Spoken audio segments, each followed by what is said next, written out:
Jeeva today பார்வையாளர்களுக்கு வணக்கம். இன்றைய நேர்காணலில் வெங்காயம் பயாஸ்கோப் திரைப்படத்தினுடைய இயக்குனர், நடிகர், பெரியாரிய மற்றும் தமிழ் தேசிய சிந்தனையாளர் சங்ககிரி ராஜ்குமார் அவர்களுடன் தான் நாம் நேர்காணல் நிகழ்த்த இருக்கிறோம். தோழர் வணக்கம். தோழர், இப்ப நீங்கள் சொன்ன ஒரு விஷயம், அந்த புகைப்படம் நான் எடிட் செய்தது என்று சொன்னது, அதற்கு பிறகு ஒளிப்பதிவாளர் அவர்களுடைய நியூஸ் 18 பேட்டி, இவங்க நாங்கள் போர் பயிற்சி எடுத்தோங்கிற மாதிரி எடுத்த போட்டோலாம் நான் எடுத்த போட்டோ, தெர்மாக்குள் கூட பின்னாடி இருக்குங்கிற மாதிரி நியூஸ் 18க்கு சந்தோஷ் அவர்கள் கொடுத்த பேட்டி, அதுக்கப்புறம் தொடர்ச்சியா மற்றும் ஒரு ஒளிப்பதிவாளரும் தொடர்ச்சியா கொடுத்த பேட்டின்னு பல்வேறு விஷயங்களில் சீமான் அவர்களுடைய ஈழ பயணம் கேள்விக்குட்படுத்தப்பட்டு வருவதை தமிழ் சமூகம் பார்த்துக்கிட்டு இருக்கு. இந்த நிலையில் நியூஸ் 18 நாங்க ஏற்பாடு செய்யறோம், சங்ககிரி ராஜ்குமார் வர சொல்லுங்க, சீமான வர சொல்லுங்க, மீண்டும் ஒளிப்பதிவாளர் அந்த சந்தோஷ் அவர்கள் வர சொல்லுங்க, 3 பேரை வைத்து எது உண்மைன்னு நேருக்கு நேர் அவர்களிடமே கேள்வி கேட்க நாங்கள் தயார் அப்படின்னு நியூஸ் 18 தமிழ்நாடு நிர்வாகமே சொல்லியிருக்கு. நீங்க இதை எப்படி பாக்குறீங்க? என்ன மாதிரி தாக்கத்தை இந்த விவாதம் ஏற்படுத்தும் நினைக்கிறீங்க? இல்ல, ரொம்ப ஒரு ஆரோக்கியமான விவாதமா நிகழ்வா அமையும் அப்படின்னு தான் நினைக்கிறேங்க. ஏன்னா எனக்கு என்னன்னா, ஒரே ஒரு விஷயத்துக்கான தெளிவா மட்டும் இல்லாம, அந்த விவாத நிகழ்ச்சி அவர் சார்ந்த அல்லது அவர் பெரியார் சார்ந்த இருக்கக்கூடிய எல்லா சர்ச்சைகளுக்குமே விவாதிக்கக்கூடிய ஒரு விவாத நிகழ்ச்சியா அமையும் அப்படின்னு நினைக்கிறேன். எனக்கு அதையும் சேர்த்து அனுமதிச்சா நானும் கண்டிப்பா வரேன் அப்படின்னு நான் தயார் அப்படின்னு தான் நான் சொல்லியிருக்கிறேன். வெறும் புகைப்படம் மட்டும் இல்லை, அதுக்கும் நான் பதில் சொல்றேன். அதை தொடர்ந்து நான் கேட்கக்கூடிய கேள்விகள், பெரியாரியல் தொடர்பான சர்ச்சைகள், இவரோட ஈழப்பயணம் சார்ந்த கேள்விகளை ஒளிப்பதிவர் சந்தோஷ் அவர்கள் முன்வைப்பார்னு நினைக்கிறேன். இது மாதிரியான எல்லா கேள்விகளுக்கும் அவர் மீது சொல்லப்படுகிற, அவர் போய் சொல்றாருன்னு சொல்லக்கூடிய எல்லா கேள்விகளுக்கும் அவர் பதில் சொல்லுவார் அப்படின்னா கண்டிப்பா அந்த நிகழ்வு ரொம்ப முக்கியமானதா இருக்கும் அப்படின்னு தான் நான் நினைக்கிறேன்.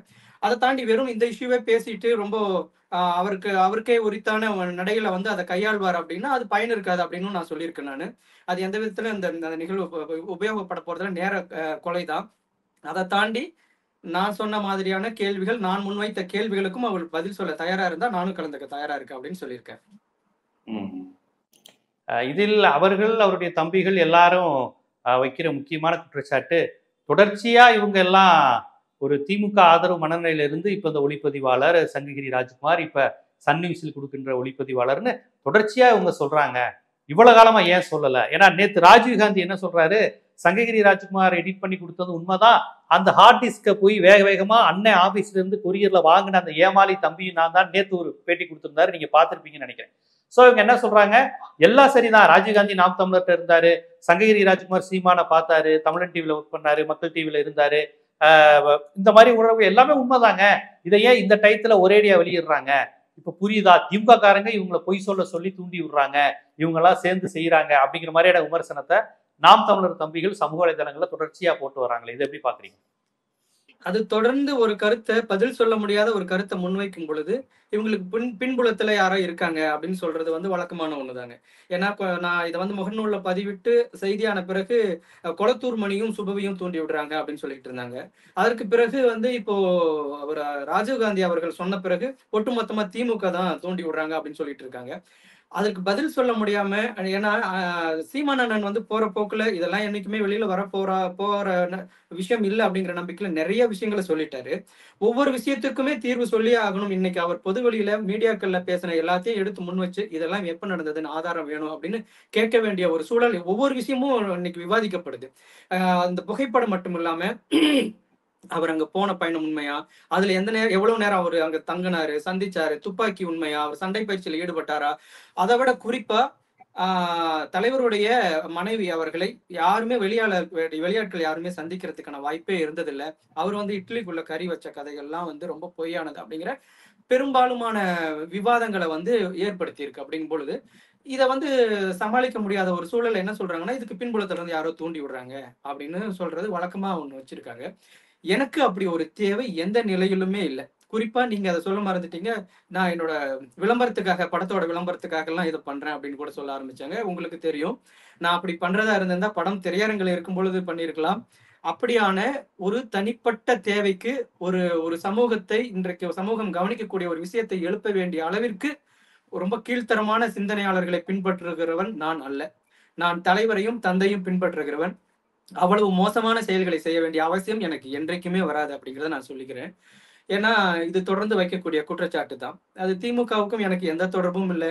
குளத்தூர்மணியவே இந்த செய்தி வந்த பிறகுதான் என்கிட்ட கூப்பிட்டு கேட்டாரு. அப்படி இருக்கும்பொழுது என்னை வந்து பின்புலத்துல இருந்து யாரும் இயக்க வேண்டிய அவசியமே எனக்கு கிடையாது. நான் சொல்ல வேண்டிய நேரம் வந்துச்சுன்னு நினைச்சு நான் சொன்னேன், அவ்வளவு. இல்ல அந்த சொல்ல வேண்டிய நேரம் அப்படின்னு நீங்க நினைத்தது வந்து எப்போது? ஏன்னா அவர் வந்து அந்த ஆமைக்கறி தொடர்பா சொல்லும்போது உங்களை மாதிரி நேரடி சாட்சியங்கள், அந்த புகைப்படம் நான் தான் எடிட் பண்ணேன், இந்த மாதிரி யாருமே சொல்லல. இப்ப ஒளிப்பதிவாளர் சொல்றாரு, ஏங்க அது நாங்க சும்மா எடுத்த ஷூட்டிங்க, போட்டோ எடுத்ததே நான் தாங்க, அதை ஏதோ ஒரு போர் பயிற்சின்னு சொல்றாருன்னு நேரடி சாட்சியங்களாக இப்ப நீங்க சொல்றீங்க.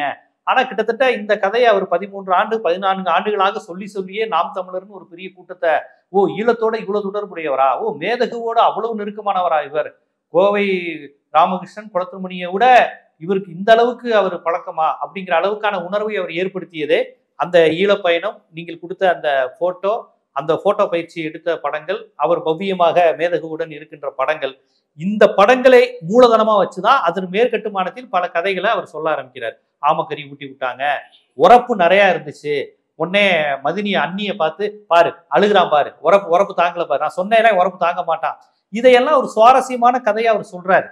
அந்த கதையை கேட்க எல்லாருக்குமே சுவாரஸ்யமா இருக்கும். உரப்பு தாங்கல, அப்புறம் நான் போறேன், தம்பி என்ன சாப்பிட்றாங்கிறத நோட் பண்ணி வைங்க, அதை குறிப்பு எடுத்துக்கோங்க, இதெல்லாம் சீமான் சொல்றாரு. என்னை இப்ப பிரபாகரன் பண்ணாரு, என்னை சாப்பாடை ரசிச்சாரு, நோட்ஸ் எடுத்தாரு, அண்ணே மதிவதனி வந்து எனக்கு காரக்குழம்பு ஊத்துறாங்க, இப்படிலாம் பேசும்போது அப்ப இதெல்லாம் வரும்போது நீங்க வந்து இது ரொம்ப ஒரு தப்பா போகுதே, ஏதோ ஒன்ன நோக்கி போகுதே, ஏதோ ஒரு தப்பான பிம்பத்தை கட்டமைக்க விரும்புறாரு, ஒரு தலைவர் இவ்வளவு உண்மைக்கு மாறா பேசுறாருங்கிற மாதிரி அந்த நேரத்தில் நீங்களோ சந்தோஷோ இப்போது இன்னொரு பேட்டியில கொடுக்குறாரு ஒளிப்பதிவாளர், அவர்களோ இவ்வளவு ஆணித்தரமா மறுத்திருக்கலாமே, அந்த அந்த புள்ளி அங்கேயே உடஞ்சிருக்கும்ல. ஒரு 13 வருஷத்துக்கு முன்னாடியே இவ்வளவு பெரிய கூட்டம் போயிருக்காதுல்ல. இல்ல, ரொம்ப சரியான கேள்விதாங்க.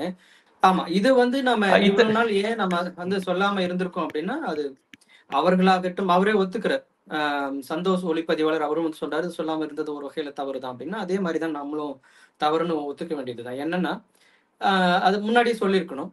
எப்பெல்லாம் வந்து அது சொல்ல வேண்டிய சூழல் உருவாகல அப்படின்னா, அது ஒரு ஈழம் சார்ந்த விஷயமா மட்டுமே இருக்கும் பொழுது, அதுவே அட்லீஸ்ட் அதுவாவது இந்த ஈழம் சார்ந்த மக்களுக்கு ஒரு ஆறுதலா இருக்கும் அப்படிங்கிற ஒரு நிலைப்பாடு இருந்ததுங்க. ஏன்னா அது ஒரு ஈழ அரசியலை தீர்மானிக்கக்கூடிய, ஈழத்துல தனி ஈழம் கேட்கக்கூடிய ஒரு போராட்டத்துக்கான விவாதங்கள்ல இந்த புகைப்படம் வந்து உண்மையா பொய்யாங்கிறதோ அல்லது சந்திச்சாரா இல்லையாங்கிறதோ வந்து தமிழக அரசியலை எந்த விதத்திலுமே பாதிக்கல. ஏன்னா ஈழ அரசியல்ங்கிறது நம்ம வந்து தலைவரையும் பெரியாரையும் வந்து ஒரே மாதிரி தான் பாக்குறோம். அது என்னன்னா அங்க வந்து அது ஒரு அரசியல் அதிகாரம், நிலம் சார்ந்த உரிமைக்காக போராடக்கூடிய ஒரு அரசியல் அதிகாரத்தை, எனக்கு வேணுங்கிற உரிமையை கேட்கக்கூடிய ஒரு அரசியல் பார்வை. தமிழகத்துல இருக்கக்கூடிய நாம வந்து நீண்ட காலமா போராடிட்டு இருக்கிறது வந்து சமூக நீதி பிரச்சனை. இங்க வந்து எல்லாமே நமக்கு இருக்கும், நம்மளுடைய நிலமா இருக்கும், நம்மளுடைய அதிகாரம் இருக்கும். ஆனா நாம இங்க வந்து தாழ்த்தப்பட்டவர்களாகவும் ஒடுக்கப்பட்டவர்களாகவும் பிற்படுத்தப்பட்டவர்களாகவும் இருக்கிறோம் அப்படிங்கிறது வந்து இது அரசியலாலேயோ ஒரு கையெழுத்தினாலேயோ ஒரு ஆட்சி மாற்றத்தினாலேயோ தீர்க்கப்படக்கூடிய ஒரு சிக்கல் இல்லை. இது மக்கள் மனசுல மக்களா மாறி அது ஒரு பெரிய பிரச்சாரத்தின் அடிப்படையில ஒரு பெரிய விழிப்புணர்வின் மூலமா தீர்வு காணப்படக்கூடிய ஒரு விஷயமா இருக்கு. அப்போ அங்க நிலம் சார்ந்த பிரச்சனைக்கு எப்படி தலைவர் வந்து ஒரு முக்கியமான ஒரு போராட்டத்தை எடுத்தாரோ, அதே மாதிரி இங்க சமூக நீதி சார்ந்த பிரச்சனைக்கு தந்தை பெரியார் போராட்டத்தை எடுக்கிறார். அப்போ ஈழம் சார்ந்த பிரச்சனை வரும்பொழுது அங்க இயக்கம் இல்லைன்னு ஆயிடுச்சு, தலைவர் இல்லைன்னு ஆயிடுச்சு. இவர் பேசுறாரு, அந்த ஈழ சமூகம் வந்து ஈழ மக்கள் வந்து இன்னைக்கு வந்து பல்வேறு நாடுகளை சிதறி போயிருக்காங்க போது ஏதோ ஒரு புள்ளியில வந்து அவங்க இணைய வேண்டிய தேவை ஏற்படுது. அப்படிங்கும்போது இவருடைய பேச்சு அதுக்கு ஒரு காரணமா இருக்கு. அது ஒரு சரி, அவர் இணைஞ்சிட்டு போறாங்க, அதனால நமக்கு எந்த சிக்கலும் இல்லை, அது தமிழக அரசியலை எந்த விதத்திலையுமே பாதிக்கல. ஓரளவுக்கு அது ஈழ அரசியலுக்கும் அது வந்து பின்னோட ஏதாவது பாதிப்பை ஏற்படுத்துமானா இல்ல, அது பேசிட்டு போறாரு அப்படிங்கிற மாதிரி தான் இவ்வளவு நாளாவும் இருந்துச்சு. அது நான் சொல்ல வேண்டியது இல்லை, பார்த்தவங்களுக்கே தெரியும்.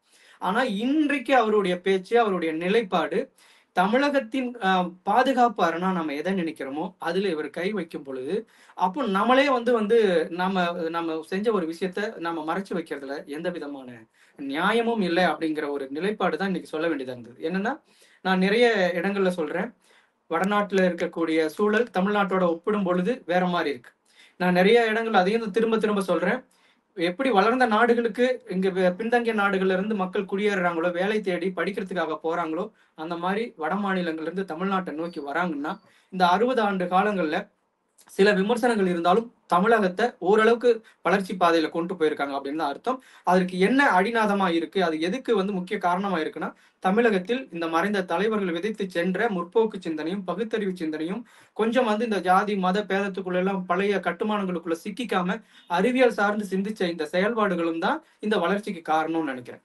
திரும்ப அதே மாதிரி வந்து வேற ஏதோ ஒரு அஜெண்டாவுக்காக இல்ல அவங்க வந்து கைப்பற்றுறதுக்காக ரொம்ப நாள் காத்திருக்கக்கூடிய ஒருத்தர்களுக்கு வேலை செய்யறதுக்காக இவர் இங்க எது பாதுகாப்பு அரண்னு சொல்றோமோ அது பெரியார்ல கை வச்சு அதை வந்து ரொம்ப தரக்குறைவா இது வரைக்கும் அவர் பேசினதை பேசி நம்மளால தர்க்கத்துல வந்து ஜெயிக்க முடியல அப்படிங்கிற ஒரு இடத்துல பேசாத விஷயங்களை சொல்லி ஆதாரமற்ற விஷயங்களை சொல்லி போலியான குற்றச்சாட்டு அவர் ஒரு இழிவான தலைவர் மாதிரியான சித்தரிக்கக்கூடிய முயற்சிகள் அவர் இறங்கும் பொழுதுதான் இதற்கு மேலேயும் நம்ம காத்திருந்தா இது இந்த மக்களுக்கு செய்யக்கூடிய அநீதியா நான் நினைச்சேன். அப்பதான் சரி நம்ம அதை வந்து இதுக்கு மேல நம்ம காத்திருக்க வேணாம்ட்டு சொல்ல தோணுச்சு.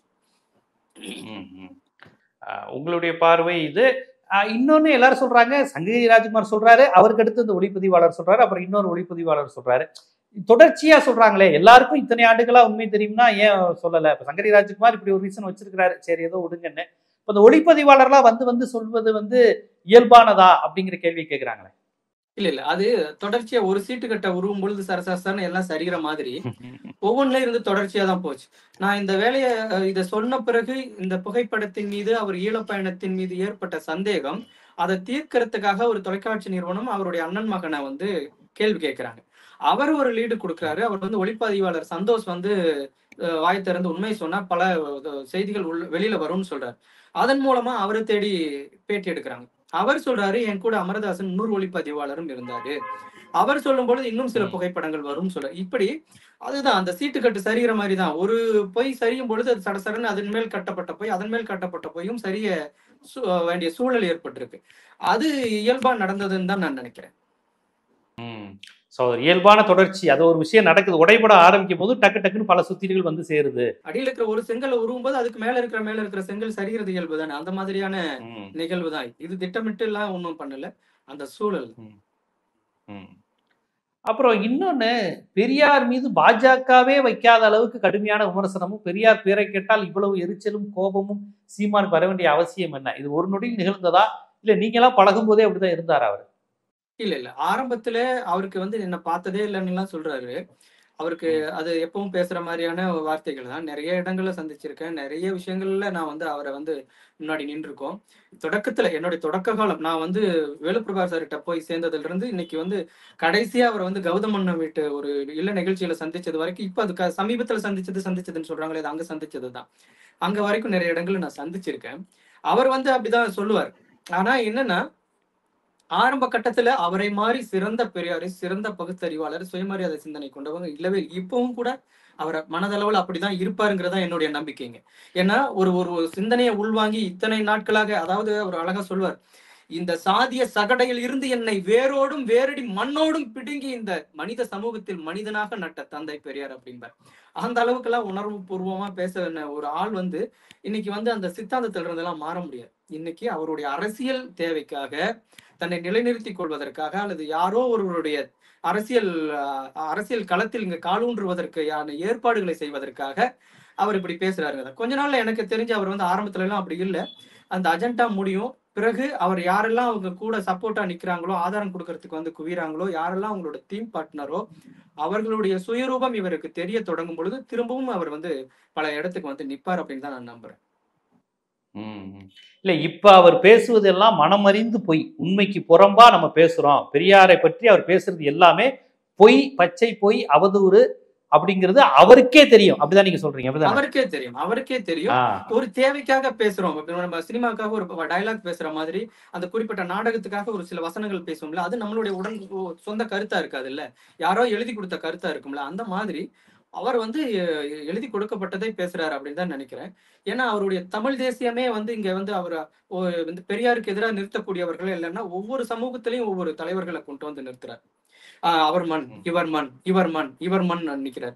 நான் வந்து அப்படியே வரிசையா வருவாரு. ஒருவேளை வட தமிழ்நாட்டுக்கு வரும்போது தமிழரசன் மண் அப்படின்னு சொல்லுவாரான்னு பார்த்தேன். ரொம்ப கவனமா ரொம்ப புத்திசாலித்தனமா அதை தவிர்க்கிறார். ஏன் தமிழரசன் மண் கலிய பெருமாள் மண் அவர் சொல்லலையோ? சொல்ல முடியலன்னா அவர் சொல்லவே முடியாது. தமிழரசனையும் கலியபெருமாளையும் முன்னிறுத்தினால் அது சாதி ஒழிப்போடு பேசிய தமிழ் தேசியம். இவர் பேசுறது எல்லா சாதி அமைப்புகளையும் கூட்டு வச்சுக்கிட்டு, எல்லா சாதி தலைவர்களையும் கூட்டு வச்சுக்கிட்டு, அதன் மூலமா அந்த பலத்துல அந்த ஓட்டு வங்கியை வச்சுக்கிட்டு இவர் பேசக்கூடிய தமிழ் தேசியம், சாதியை காப்பாற்றக்கூடிய தமிழ் தேசியம். தமிழரசன் தோழர் தமிழரசன் பேசிய தமிழ் தேசியம் தான் உண்மையான தமிழ் தேசியம். அது சாதி ஒழிப்பிற்கான தமிழ் தேசியம். அதை வந்து இவர் தொடவே மாட்டாரு. ஒருவேளை இப்ப நான் சொல்லிட்டேனே, நம்ம எப்படி அதை தவிர்த்துட்டா இவன் வந்து நம்ம தமிழரசனை சொல்றதுக்கு பயந்துட்டான்னு சொல்லி அவர் திரும்ப தமிழரசனை பேச வச்சாலும் அது எனக்கு பெரிய வெற்றியா தான் நினைக்கிறேன்.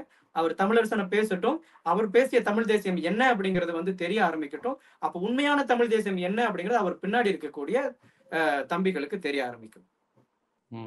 அதாவது தமிழ் தேசியம் என்ற பெயரில் ஒவ்வொருத்தருடைய சாதியும் தெரிஞ்சு கொள்வதும், அந்த சாதிகளை ஒருங்கிணைத்து அந்த சாதி உணர்வை திரட்டி மீண்டும் ஒரு சனாதன அமைப்புக்கு பாதுகாப்பா இருப்பதுதான் அவருடைய நோக்கமா இருக்கு. அப்படித்தானே? ஒவ்வொரு சமூகத்தையும் இந்த சாதி தமிழனா இருக்காத சாதியா இருந்து சொல்றதுதான் இவருடைய தமிழ் தேசியமே. ஆமா, என்னன்னா இப்ப இந்த தமிழர்களை அடையாளப்படுத்துறதுல ஐயா மணியரசனுக்கும் இவருக்குமே பெரிய முரண்பாடு இருக்கு. அவர் சொல்றாரு, இந்த குறிப்பிட்ட தமிழ்நாடு பிரிஞ்சதுக்கு பிறகு யாரெல்லாம் தமிழ்நாட்டில் இருந்தாங்களோ அவர்களெல்லாம் தமிழர்கள் அப்படிங்கிறாங்க. 56க்கு பிறகு. ஆமா, ஆமாங்க. அதுக்கு இவர் சொல்றது வந்து என்னன்னா, யாருக்கெல்லாம் தமிழை தவிர வேற மொழி பேசுறவங்க எல்லாருமே வந்து இந்த கூட்டத்துக்குள்ள வர முடியாது அப்படிங்கிறார்.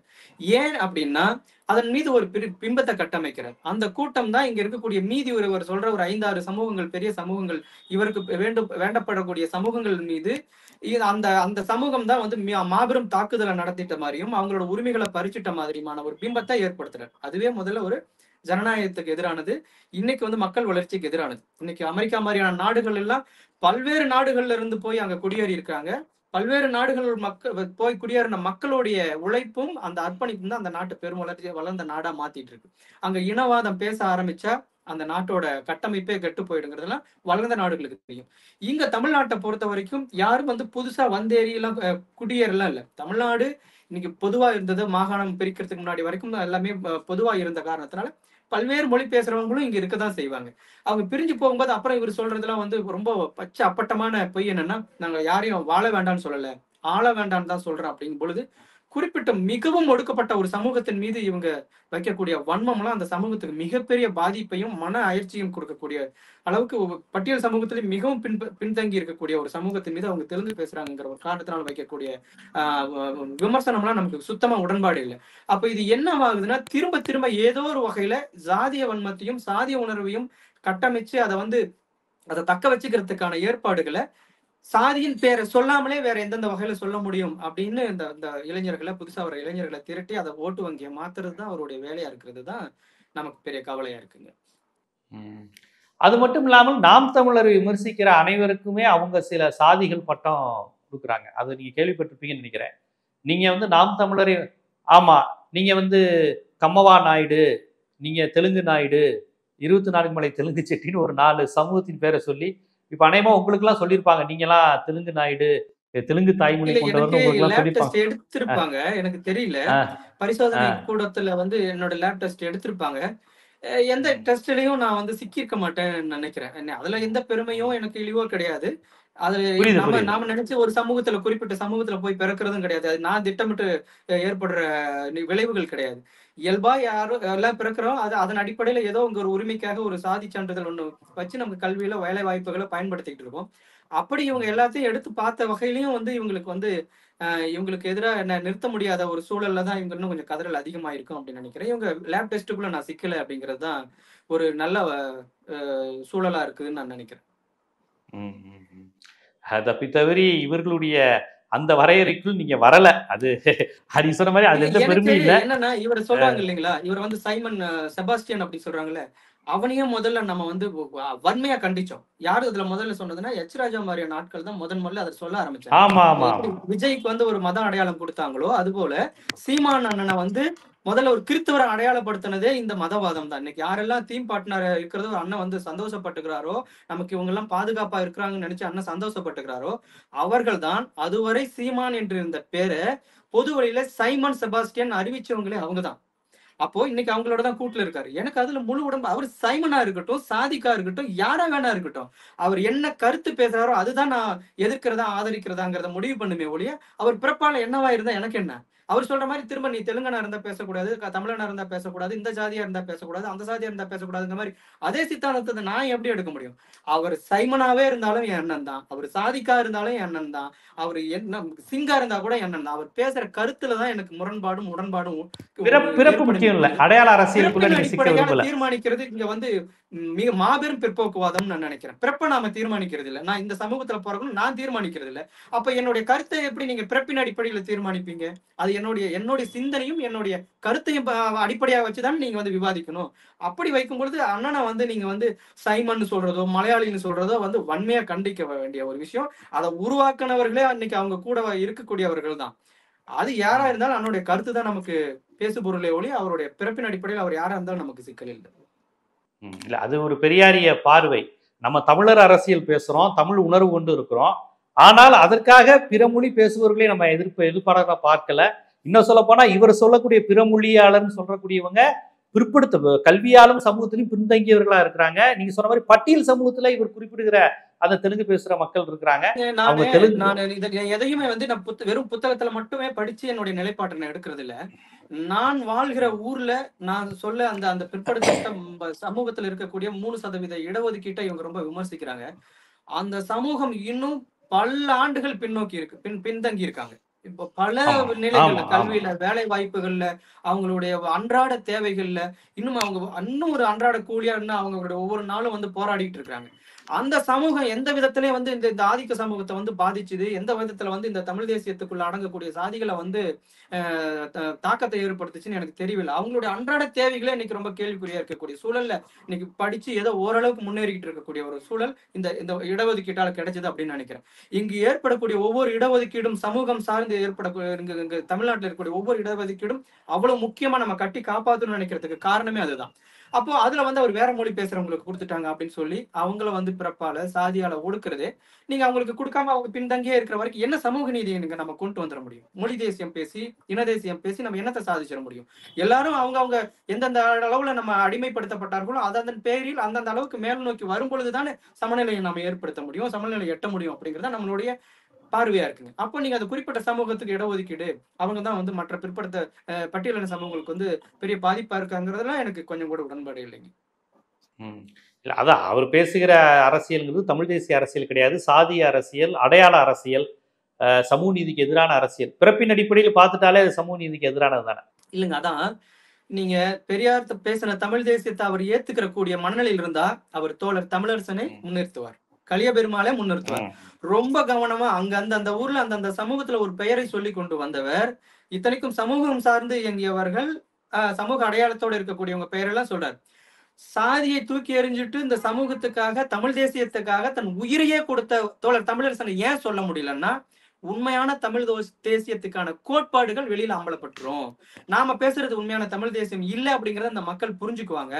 அப்ப இதுதான் தமிழ் தேசியம் தெரிஞ்சுக்கிட்டாங்கன்னா நாம பேசுறதுக்கு பேரு தமிழ் தேசியம் இல்லைன்னு தெரிஞ்சுட்டா நம்மளுடைய பிழைப்பு கெட்டு போயிடும்னு அண்ணன் ரொம்ப கவனமா இருக்காரு. அவர் தோழர் தமிழரசனை ஏத்துக்கிட்டா பெரியாரையும் ஏத்துக்குவார், பெரியாரை ஏத்துக்கிட்டா தோழர் தமிழரசனை ஏத்துக்குவார். அவர் பேசுற தமிழ் தேசியமே அல்ல என்பது தமிழக சூழலுக்கு எந்த விதத்திலுமே பொருத்தமற்ற அரசியல் பார்வை அப்படிங்கறத தான் நம்ம திரும்ப திரும்ப வலியுறுத்துறோம். ரொம்ப சரியா சொன்னீங்க. இன்னொரு புறம் நீங்க வந்து அந்த போட்டோ ஷூட் நான் தாங்க எடிட் பண்ணி தந்தேன், ஆனா அப்ப நோக்கம் வேற, இப்ப நடக்கிறத பார்க்கும்போது இதை அம்பலப்படுத்த வேண்டியது இருக்குன்னு நீங்க சொல்லி வெளியிட்ட போது நாம் தமிழரை சேர்ந்த சில பிரமுகர்கள் சொன்னது, அப்படியாப்பா வன்னியர்களுக்கான 10.5 இடஒதுக்கீடு உறுதியா இருங்கண்ணே, வன்னியர்களை கைவிட்டுறாதீங்கன்னு சீமானை சந்திச்சு நன்றி சொன்னீங்களே, அப்ப அம்பலப்படுத்த வேண்டியதானே, அப்ப தெரியாதா அது எடிட் ஷூட்டுன்னு நாம் தமிழர்னு ஒரு கருத்தை சொல்லியிருந்தாங்க. கண்டிப்பா அது உங்களுக்கு தெரிஞ்சிருக்கும். வன்னியர் 10.5 இடஒதுக்கீடு இருப்ப நீங்க சீமானை சந்தித்து நன்றி சொன்னீங்களா? என்ன நடந்தது? உண்மையிலேயே அண்ணனுடைய மாபெரும் புத்திசாலித்தனத்தை கண்டு வியந்த தருணம் அது. ஒரு அரசியல்ல தனக்கு எதிராக நிக்கிறவன ஒரே வார்த்தையில அடுத்த நொடியை காணாமல் ஆக்க செய்யவும் முடியும் என்னால ஒரு வார்த்தையில அப்படிங்கிற வலிமையான ஆயுதம் அண்ணனுக்கு வந்து கைவரப்பட்டிருக்கு அப்படிங்கிறதா நான் நினைச்சுக்கிறேன். நான் வந்து எந்த விதமான நான் இப்ப பேசினேன் இல்லைங்களா, பட்டியல் சமூகத்துக்குள்ள இருக்கக்கூடிய ஒரு உள்ஒதுக்கீடு சம்பந்தமா பேசினேன்ல, அது போல எந்த பிற்படுத்தப்பட்ட எனக்கு என்னன்னா தமிழக சூழல்ல ஒட்டுமொத்த இந்தியாவுக்கும் ஒரு அம்பேத்கர் கிடைச்சார். இங்க கடுமையா போராடி பிற்படுத்தப்பட்ட மக்கள் எந்த விதத்திலையும் பட்டியல் சமூகத்தை விட முன்னேறிடலடா. அவங்க ஏதோ பேரளவுல சாதி அளவுல தான் வேற வேற பேர் இருக்கு ஒழிய அவங்களோட கல்வி வேலை வாய்ப்பு அவங்களோட கீழே தான் இருக்குன்னு சொல்லி போராடி அதை இன்னைக்கு தமிழகத்துல இடஒதுக்கீட்டுக்கு ஒரு தாயகமா நம்ம வச்சிருக்கிறதுக்கு காரணம் தந்தை பெரியார். அப்படி இருக்கிற சூழல்ல நான் எந்த விதமான இடஒதுக்கீடு சார்ந்த குரல் கொடுத்தாலும் நான் அதுக்கு ரொம்ப நான் அவங்கள பாராட்டணும்னு நினைப்பேன். இதுதான் சமூக நீதிக்கான குரல் அப்படின்னு நினைப்பேன். அதை சார்ந்து அதே மாதிரி வன்னியர் இடஒதுக்கீடு சார்ந்து அவர் பேசும் பொழுது அவர்கிட்ட பேசிட்டு, அண்ணா இந்த சமூக நீதி தான் வந்து இந்த தமிழகத்தோட அடிநாதம்.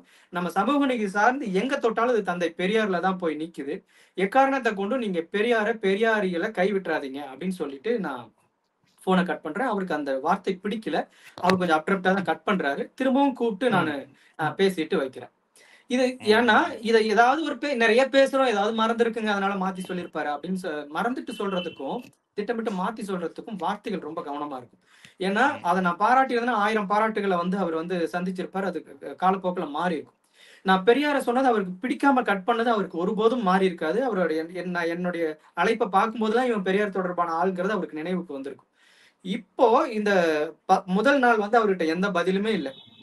முதல் நாள் கேட்கும்போது அதை விடுங்க அப்படின்னு சாதாரணமா கடந்து போனான்னு, 2வது நாள் ரொம்ப கவனமா ரொம்ப யோசிச்சு அதுக்கான அவகாசம் எடுத்துட்டு, இவன் வன்னியர் மக்களை கைவிட்டுறாதீங்கன்னா, வன்னியர் மக்களை காப்பாத்துங்க அப்படின்னு சொன்னாரு. நான் எதுக்கிட்ட கைவிட போறேன் தம்பின்னு நான் சொன்னேன் அப்படின்னு சொல்றதுல ஒரு மிக நுண்ணிய அரசியலை போற போக்குல ஆமா ஆமா ஒரு அடையாள அரசியல் உங்களை ஒட்டுமொத்த தமிழ் சமூக இல்ல உங்களுடைய தமிழ் உணர்வை கொஞ்சம் மலினப்படுத்துற மாதிரியான ஒட்டுமொத்த தமிழ் சமூகத்தையும் நீங்க நேசிக்கிறீங்கிறத வேறு விதமா சொல்லி உங்களை ஒரு குறிப்பிட்ட சாதி அடையாளத்தை ஒரு திட்டமிட்டு 2 சமூகத்திற்கும் கோபத்தை ஏற்படுத்த எம்மையில ஒரு அதிருப்தியை ஏற்படுத்தக்கூடிய ரொம்ப அழகா அது உண்மையிலே அந்த புத்திசாலித்தனம்லாம் நம்ம எப்படி நம்ம வந்து தெரிஞ்சுக்கிறதுன்னு தெரியல. அவ்வளவு அழகான புத்திசாலித்தனம் அது.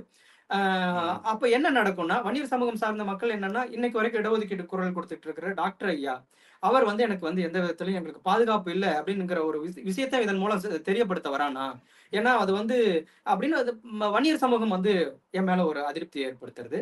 அதை தாண்டி பெரியாரிகள் பெரியாரிகள் தான் இவனுக்கு வந்து இவன் பேசுறான், பெரியாரிஸ்டுங்க தான் இவனுக்கு வந்து துணையா இருக்காங்க, அவங்க மேல இவனுக்கு ஒரு அடையாள அரசியலை பூசிட்டா அவங்க மேலேயும் ஒரு இவனுக்கு வந்து ஒரு இவன் மேல அவங்களுக்கும் ஒரு அதிருப்தி வரும் அப்படிங்கிற ரொம்ப நுணுக்கமான ஒரு விஷயத்த ஒரே வார்த்தையில இந்த ஒரே கல்லுல 2 மாங்க அப்படின்னு சொல்லுவோம் இல்லைங்களா, அந்த மாதிரி அவர் கையாண்டாரு.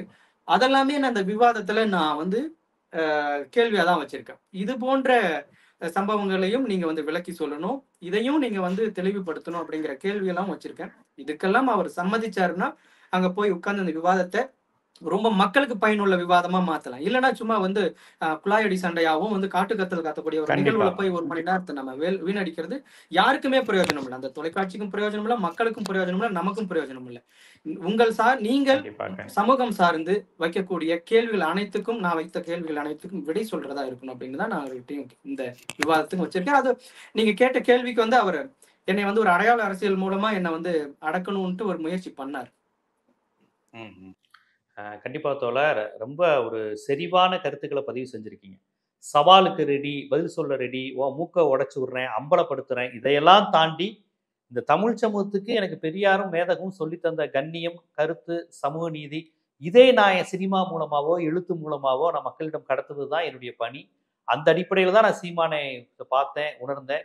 இந்த நிலையில் அவர் இப்படி மாறுவாரு, இப்படி போகும்போது நானே அவரை அம்பலப்படுத்த வேண்டிய ஒரு தேவை இருக்கும்போது அதை செய்ய வேண்டியது காலத்தின் கடமை என்று கருதி நான் பண்ணேன்னு நீங்க சொல்லிருக்கீங்க. நான் சொல்றது என்னன்னா அடையாளமா எனக்கு வந்து அண்ணன் எந்த விதத்துல பணபலத்திலேயோ அல்லது வந்து பெரிய அவர்கிட்ட இருக்கிற செல்வாக்கு அவர்களுடைய தொண்டர் படையோ நான் ஒப்பிடல. கருத்தையில என்னைக்குமே அவர் என்கிட்ட வந்து மோத முடியாது அப்படிங்கறத நான் உறுதியா சொல்றேன். ஏன்னா நான் தொடங்கின என்னுடைய முதல் புள்ளியிலிருந்து இன்னைக்கு வரைக்கும் நான் சமூக சிந்தனையோட தான் இயங்கிட்டு இருக்கேன். நான் கமர்ஷியல் படம் பண்ணி பணம் சம்பாதிக்கக்கூடிய அப்படியான சிந்தனையாளனாவும் மாறல. இன்னைக்கு வரைக்கும் நான் மக்களுக்காக தான் நான் படைப்புகளை நான் உருவாக்கிட்டு இருக்கேன்.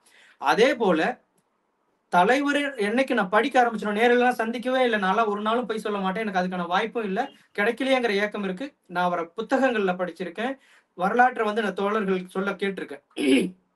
அவருடைய கட்டுப்பாடுகளை என்னைக்கு கேட்க ஆரம்பிச்சனோ அன்னையிலிருந்து ஒரு புகை மது இல்லாம என்னுடைய வாழ்வியல நான் வாழ்க்கையில கடைபிடிச்சிட்டு இருக்கிறேன்.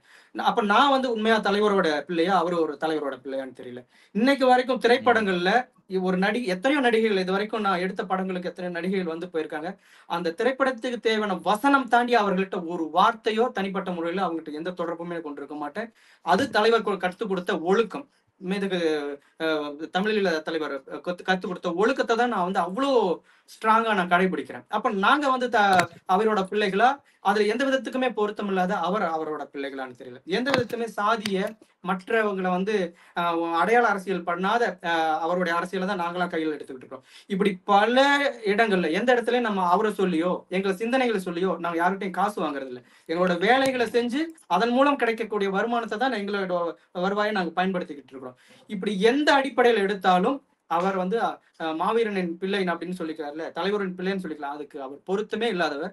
வேணா நேருக்கு நேரம் மோதலாம். எங்களுடைய தனிப்பட்ட வாழ்வில் நாங்கள் அவரை கடைபிடித்து நாங்கள் கடைபிடிக்கக்கூடிய ஒழுக்கங்கள், அவரை பார்த்து நாங்கள் கத்துக்கிட்ட வாழ்வியல் கோட்பாடுகளை நீங்கள் கடைபிடித்தீர்களா? அதையெல்லாம் கடைபிடித்ததாக நிரூபித்தால் நீங்கள் மீண்டும் சொல்லிக் கொள்ளுங்கள் தலைவரோட பிள்ளை என்று. அதன் வரை இது போன்ற பொய்களை சொல்ல வேண்டாம் தான் நான் திரும்பவும் சொல்லிக்கிறேன். ரொம்ப ஒரு அற்புதமான மக்களுக்கு தெளிவுபடுத்துகிற ஒரு நேர்காணலா இது இருந்தது. ரொம்ப மனம் திறந்து சொல்லியிருக்கீங்க. இப்போ நியூஸ் 18ல நீங்க போனா கூட இந்த பேட்டியை பார்த்துட்டு போறவங்களுக்கு உங்களுடைய தெளிவு இருக்கும். ஏன்னா அங்க நீங்க பேச விடாமல் செய்யக்கூடிய வாய்ப்புகள் நடக்கலாம். உங்களை உரிமையில அவமானப்படுத்தலாம். யாரா நீ இப்படிலாம் பார்க்கலாம். நீங்க அதையெல்லாம் எதிர்கொண்டு தான் இருக்கீங்க.